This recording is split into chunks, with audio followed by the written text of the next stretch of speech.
Here we are, episode 16 of the Two Russells podcast with me, Russell Jervis. And me, Russell Quirk. So thank you so much for the feedback on last week's episode. I think Claire was an incredible guest, the story that inspires so many. And if you liked what you heard, if you could continue to subscribe and give us the thumbs up on that follow button. So on to episode 16, Russell. So who have we got today? Well, we've got a certain individual from the world of mortgage lending who I think might actually be the person that has lent the most money to the rich and famous in Britain. So we think this might be quite an interesting episode, Russell. Yes. It is Paul Munford from Century Capital. Paul, thank you for joining us. Thank you for having me, guys. So is it fair to say you are a mortgage lender to the rich and famous?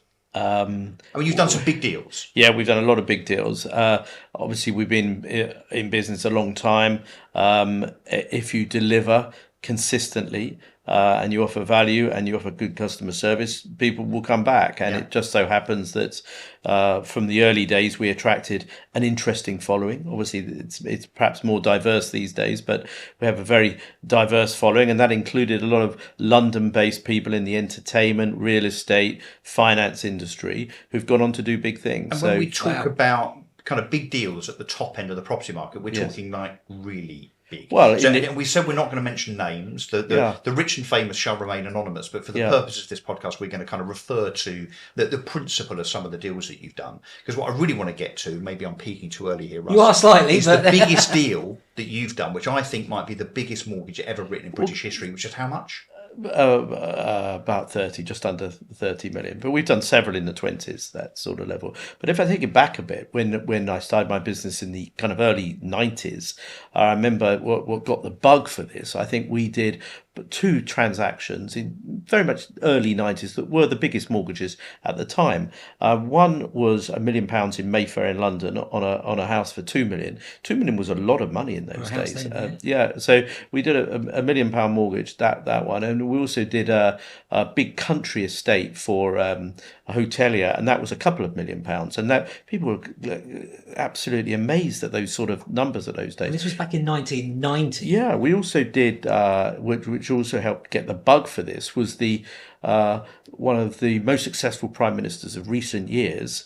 I think he was in power for 13 years, and it's not Margaret Thatcher. Yeah. So you can work that one out. And we helped him raise a $1 million plus mortgage at the time. Well, that particular person, if it's who I think it is, is quite a property person. Yeah, very much. He got the bug for real estate. In Bristol, bought lots. Yes, exactly. And his son and his family, and he's a very, very successful financial guy. But when you're in state office, you're a civil servant. You're paid a set amount, and he didn't have a deposit. He borrowed all the money from the bank, and at the time people thought you can't do that, but we managed to do it. I guess his covenant was quite good, being prime minister. Well, potential covenant, because in those days you could look at future royalties from future books, interviews, things like and that. Salary for life, isn't it, as well?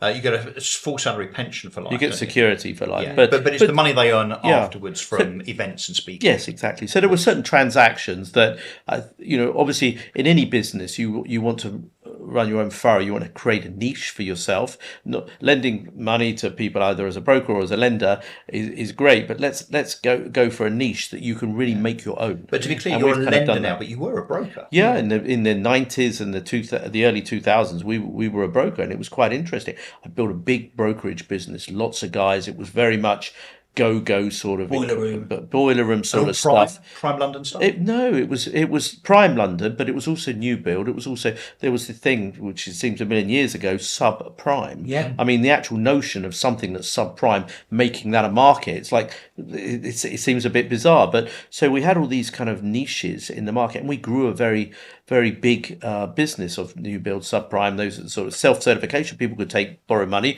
without proving their income, which again seems a bit bizarre today. So we built a very self-cert, wasn't it? Yeah, it was self-cert. So we built a very big and successful business. I just remember one summer. I was on holiday in France, and it had got so crazy. People were borrowing more than they actually paid for the property. 125% mortgages, wasn't it? Totally legally. What we'd consider now to be, I suppose, unethical at best, in that people were getting incentives from builders to buy a house, and they were actually walking away with cash on the table.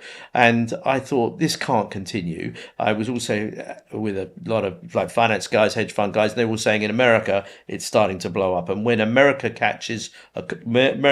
Sneezes, we catch a cold. Yeah. And it was coming. So over that summer, I terminated that business, the subprime, the new build. I just said I came back. I took a day out, the holiday, came back, said we're shutting this down. It's not viable. It's not what I want to do. It's not got a future. It all relies on securitized lending, which was coming out of America. That market is going to close down. And it took about a year for it all to filter through, as we know, 07, 08. But I remember 2008, we kind of made the best of it. Looking around one day, and we'd gone from a panel of lenders we had about 50 lenders on our panel, all sorts of European banks, private banks, specialist banks in the UK. We had 50 on our panel. I looked around one day, we had one. We were left with one bank. So everyone had exited them. Everyone had exited them. It was funny. It was a European bank that's no longer around now, called Kleinwort Benson. It's very close to them. We used to do all sorts of transactions, and obviously the newest trusted as well. But you can't run a business as a broker with one lender. So you've got to take action. You've got to. So you thought, if I can't beat them, I'll join them. You became a lender. So exactly. So we look. If you can't beat them, join them. If you create your own market, So I put together a kind of a proposal, a business plan for actually lending into the disenfranchised market. These kind of high net worth people who had assets but no access to cash. All of a sudden, their market dried up. I remember our first ever client was a hedge fund guy who agreed to pay staff bonuses at Christmas and couldn't pay them. He had a house, lots of equity, asset-rich, cash poor. So we said, well, we'll lend you the money. So we put a plan together, got some backing from a friend of mine, big real estate developers who were flying high at the time.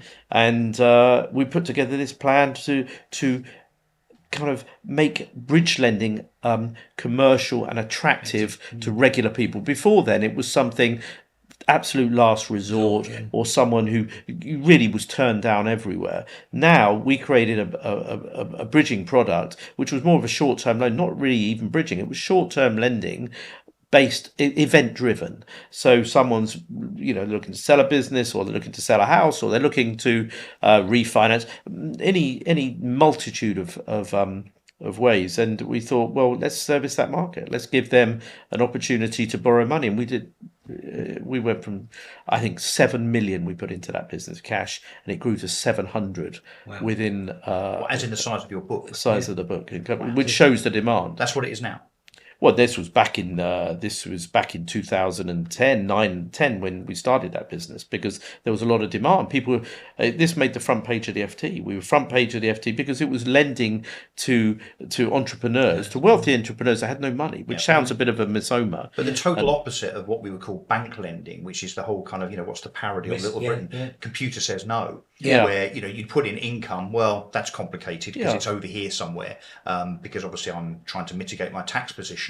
I kind of own this. I'm a partner in that. I mean, HSBC, Santander, Lloyds, they're just going to say, no, it's just not for us. Doesn't fit the criteria. But you look at something in the round, and obviously a lot of due diligence, no doubt, and you can see, I suppose, affordability from a different perspective. Well, you can look at viability rather than affordability. Yes. If someone's going to sell the house, or they're selling a business, or selling another property, or they're selling a boat, or they're selling whatever, it's a viability that's important, not affordability. A lot of our lending, we pre-fund the interest, so people don't actually have to service, takes the pressure off, gives them time. Sorry, how do you mean pre-fund? We'll pre-fund the interest, so they'll give them a facility. Let's say we lend someone £1 million and the interest rate is 10%. Yeah. We lend them 1.1 million, so they've got a year to almost like a mortgage holiday, but funded through the original advance. Yeah, funded through the original. So they have the ability to crystallise an event. That was like my first mortgage back in 1995, I think, when Halifax gave me my deposit back to pay it. But let's go back, because that's where you are today. But where did it all begin? So long. It kind of began on leaving school. I remember at university I did for a year. Didn't fancy it. Didn't fancy another 2 years.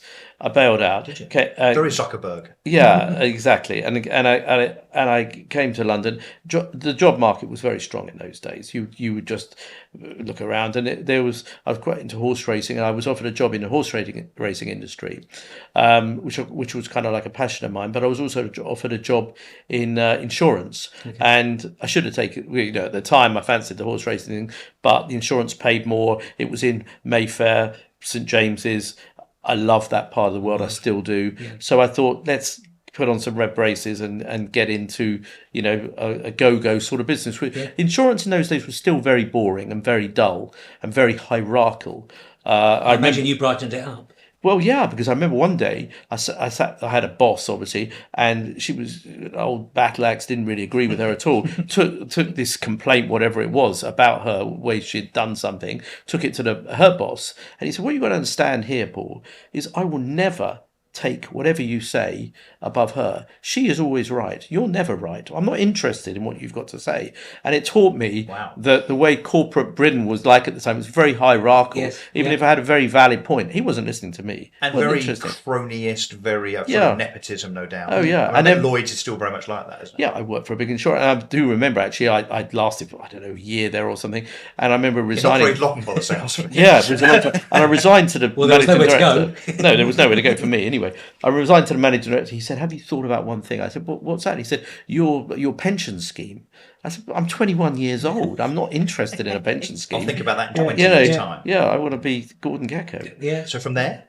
Basically, it was quite interesting. When I was working in an insurance company, you did a few months in each different team. One of the teams I worked in was a commission where they paid brokers commissions. Okay. And I was on a salary, I don't know what it was, £5,000 or £6,000 a year. I remember looking at a cheque. It was all cheques in those days. We were sending out to these brokers who were around the corner, people I used to go and have a drink with, and it was for £5,000 or £6,000. And I said to my boss, what have they done for that? He said, well, they found someone who wants to take a pension, and they filled out this one-page form, given it to us, and we gave them £6,000, which is commission for introduction. Yeah. Commissions were very high in those days, and no regulation, very little regulation. So these people would sign up for this pension or a savings plan. It was so remunerative for these brokers. They used to work from like 10 till 2 every day. These brokers spend the rest of the day. This was pre-licensing. You had to go to private clubs. Yeah. Spend all day in the private clubs networking.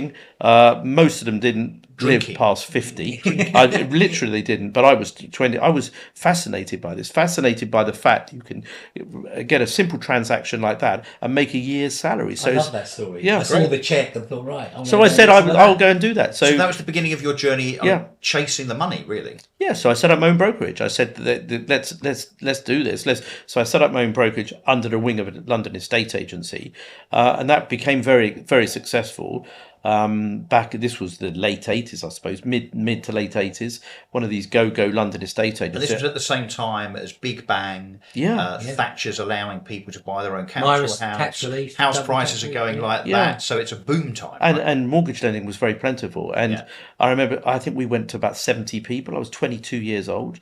I had about 70 staff. It was so easy. You put an advert in Evening Standard in those days. Brokers wanted, and this was the age of Wall Street, and people thought they were actual brokers. What they were mortgage brokers. But that was quite a cool industry in those days. I'm not saying it's not cool now, but it was, people wanted to get easy access to trading, and it wasn't sophisticated, but it was fun and light touch regulation. Kind of a free market. So there was no internet. You could advertise, but you would feel like you were making deals, right? Oh, you would do. I'd do 10 deals a day.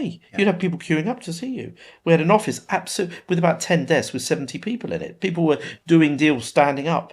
People were sharing 3 desks. They need to make a film, Paul. They need to make a film. Yeah, and mainly as referrals from estate agents or direct referral from estate agents. Advertising, basic advertising. Everyone wanted to buy a property. Margaret Thatcher stood up in the House of Commons. She said there is no greater word in the English language than the word freeholder. Yeah. And I mean, who's to disagree with that? Yeah. I mean, you had Harry Enfield waving his money around. Yeah. He was a plasterer, earning thousands of pounds. Look at my ward. And he would go to a building society and they would take cash in those days. So you rode the wave of the economy and the property market, I mean, inarguably kind of overheating, because that's what happened towards the end of the 80s. Yeah, but it got people on the ladder of owning their own house. It got people off the drug of council housing, which, has obviously it started that. So do you owe the person, and this will really make people recoil probably, but the person I also regard as the kind of greatest prime minister ever, do you owe some of your success, do you think, to the mantra of Thatcherism? Oh, Margaret Thatcher was my MP. I was in Finchley and Golders Green. She was our MP. She opened my first office. I was 21. I got in with the Tory party. Physically? Physically. I had a red tape and she cut the tape. Cut the ribbon. It was. I had high street shops. I had mortgage shops all over London. They were called mortgage centres. So it took the concept away from building societies. Why go to a building society? You go to a mortgage centre. You get all the choice of the whole market. Why don't you just go?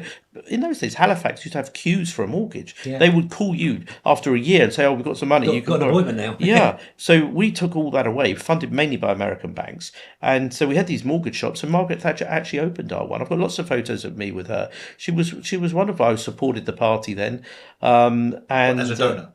As a donor, went to functions. Did you buy any of her clothes? And got introduced to lots of people. Keir people. Starmer thing going on right now. No. Did you pay for any of her dresses, Paul? I'm sure someone did, but there wasn't this level of scrutiny like there is now. I mean, if someone wants to offer Keir Starmer's wife some clothes, well, what's wrong with that? I don't. Even though it depends why they're doing it. I suppose. Yeah, but why does anyone do anything? You invite someone to lunch, you might have an agenda. Yeah. I mean, it's.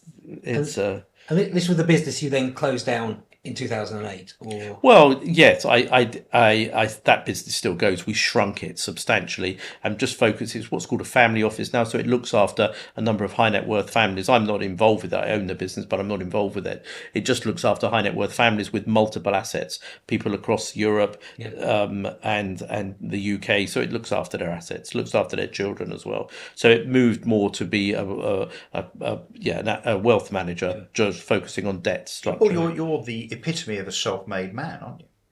I think so. I came from rural Bedfordshire. Couldn't wait to get to London. Started coming to London when I was 14. Very into music. You know, the live music world was so different then. I mean, now I feel sorry for young people. The music world was fantastic in those days. You could see so many incredible. It was the aftermath of punk, new wave, and you would see all these like groups like Joy Division with 300 people, and you know, it was. Have you ever done a mortgage for a rock star? Oh, lots, yeah, and I know lots of these people, but so we have to skirt around the names. We can't skirt around names, but obviously people with variable income suit short-term lending because if their accounts aren't up to date, or we've just done one at the moment. She had her last number one in 2018. The income's kind of dried up a bit. Mm-hmm. I mean, you get punchy numbers, and then when you do that application form, is it one of the questions? Anything good coming up? Any tunes? Well, but they own their back catalogue to an extent, I presume. So they got assets. Some people do. Some people don't. Look at Oasis. I mean, one half of them own the rights, and the other half it doesn't. And the other half is obviously he's the one driving the reunion of Oasis because he's not wealthy, whereas his brother's very wealthy. Well, he wants the money back from the tours, which has been estimated at £500 million. Yeah. You got your ticket? No, I wasn't going to queue up online for 14 or 15 hours, frankly. So I'm not that into them. Well, so you're hobnobbing really with the kind of the hoi polloi celebrities, rich and famous. Does that make you posh, do you think now? No, I'm certainly not posh. I'm a Got a Thatcher's monogram child. shirt on, I noticed. Yeah, but that's because my office is next door to the best tailor in London, Luke Sweeney. The best. I'm certainly not posh. We have a Luke a shout out, shouldn't we? Got a chance there, Russell. RSQ, by the way, my initial group. Thank you. No, but I think we have a very diverse work team, and I can be anything. I mean, I'm certainly not posh, as you call it. I mean, I'm a London guy who, and we have a very, very diverse team. We hire on the basis of ability and strength of personality and experience. It's certainly not it's not a public school environment. And what's a typical day for you? So how involved are you in the day-to-day decisions? I love what I do and I work hard. I get up, whenever, and your work starts when you get up. You come to the office a couple of hours later. Obviously, email and text and WhatsApp is the way business is driven these days. My son works for me. He's on a plane to New York at the moment. We were doing a deal this morning, on Wi-Fi, and he's actually dealing with a wealthy client. A lot of my connections have been novated over to a lot of my team. My sales team, so they're running with these people that I've known for years. This is a hugely wealthy high street name family who their daughter's buying something. They need some quick money to secure the deal. And people will be fascinated by that these high net worths, whether they're celebrities, whether they're on TV, rock stars, or big in business, borrow money. And I guess, some of them don't want people to know they're borrowing money. So absolutely. We've just lent money to a lady. I can't talk too much about her, but she's based in New York. She has a business, and this is legitimate, being valued at £1 billion. She owns a third of that. So she's worth 300 million. Very, very little debt on this business. Again, a high street brand name. But they're going through an M&A structure at the moment. They're raising money. What she's borrowed from us will be dwarfed by what she gets back from when the investment completes. But at the moment, she needs some what we call walking around money. Not quite pocket money, but 7 figures. Yeah, walking around Tiffany's and Louis Vuitton money to tidy up things. So and we lend to people with very little money. I mean, the great thing about short-term lending and our world is there is no one typical deal. There can be lots of different scenarios. So someone like this lady, that's not a normal transaction, someone that wealthy, but she hasn't got much cash at the moment. While this deal closes, these deals can take 6, 9, 12 months to close. She needs money now. Yeah. And is it just property, or do you lend on other assets? No, we just lend on property. We know people that will lend on cars and watches and jewellery and things, but we don't really get into that. Real estate. We're specialists. Yeah, and one of the things about us, we know our market. We're London and the home counties and the Cotswolds. We know the market very well, have a lot of intel, a lot of intelligence, down to what properties mortgage to who, to what deals happen in the market. We use Lonres, which is a very good research tool. We use multiple tools, but our intellectual property, which is the people in the office as well as myself, is very important. And you've seen that property migrate out to the Cotswolds. I was doing my research that you've moved from you're London centric to actually moving out a little bit further now. Every city has a go-to place when people want to escape. New York has the Hamptons. I suppose Dubai, they have places like the ranches and things in the outskirts. London has the Cotswolds. It's become increasingly popular and expensive. It's become very expensive, but it's also great amenities. There was an interesting article in the FT at the weekend about the effect private clubs have on house prices, which is quite interesting.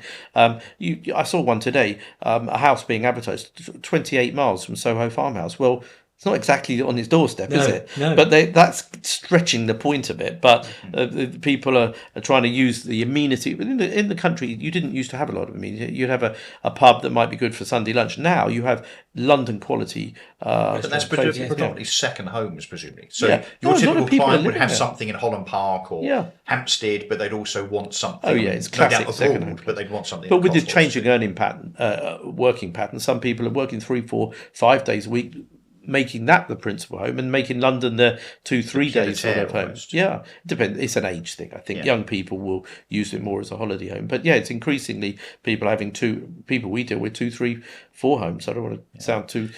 But London feels to be on fire again.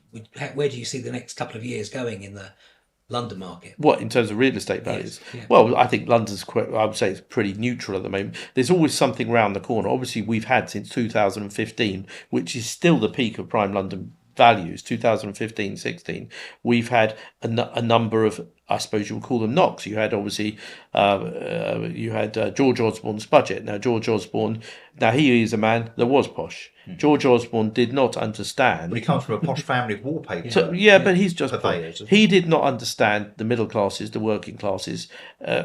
He understood his own classes. I remember having breakfast with him when he was talking about hiking property taxes.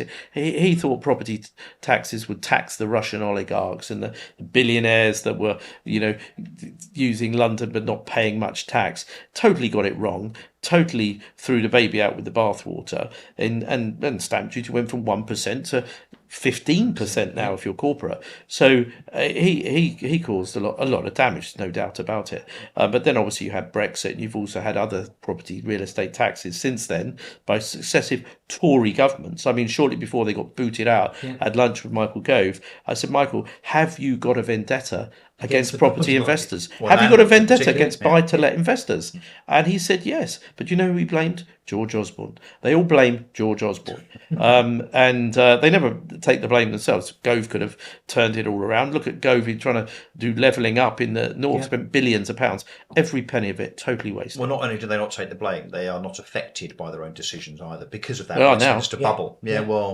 I mean, I could name you 10 Tory MPs who've either approached me directly or indirectly for jobs. People who want non-exec chairman roles, things like that. They can't find jobs, these guys. Of course, because 200 of them ended up on the streets all at the same time. Immediately, So what is maybe what's the next estate agents? Well, yes. Well, they say that, don't they? There's a comparison between being a politician and a state agent. I've been both knock by the on way. doors. Yeah. What does the next 5 to 10 years look like for you then? So we're in a scale mode. Do you keep growing? I mean, we're certainly not selling. Never stop doing this? No. Rupert Murdoch, what's he, 95? 95. I mean, he's having a war with his family, but he's still got the energy to do that. Hopefully I won't have a war with my family. But I absolutely no need whatsoever to rise. What drives me, obviously, I have a wonderful family, a lovely wife. And and everyone understands work is really a very big focus for me. So what is it that drives you then?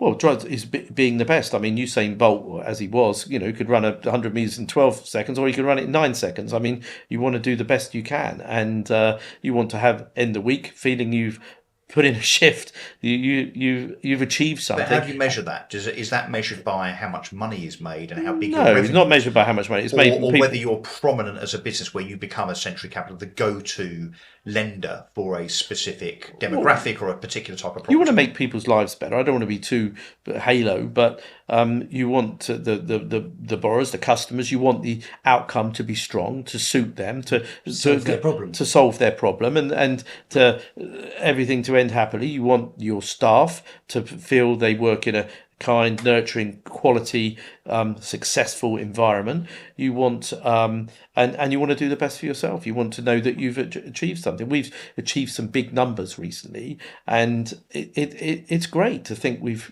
I was reading in 1 week. I think it was multi-millions of lending in 1 week. Yeah, and I pressed the button on most of that. It's quite a. So what was that number? Are we allowed to know? A good week, 30 million. 30 million lent. Yeah, of different on different so how deals. big's the book now? Oh, it's a few hundred million now. We've really scaled up, and that's what we're in. We're in scale up. We're in scale up mode at the moment, both in terms of our team. We've got some great new hires. Moved office. Yeah. We've just moved office. We've got around the corner, but it's a scale up in terms of office, scale up in terms of staff, and a scale up in terms of our financing. Obviously, we're funded by major institutions, major city institutions, and they seem to like us. We have amazing relationships. We talk to some other bridge lenders.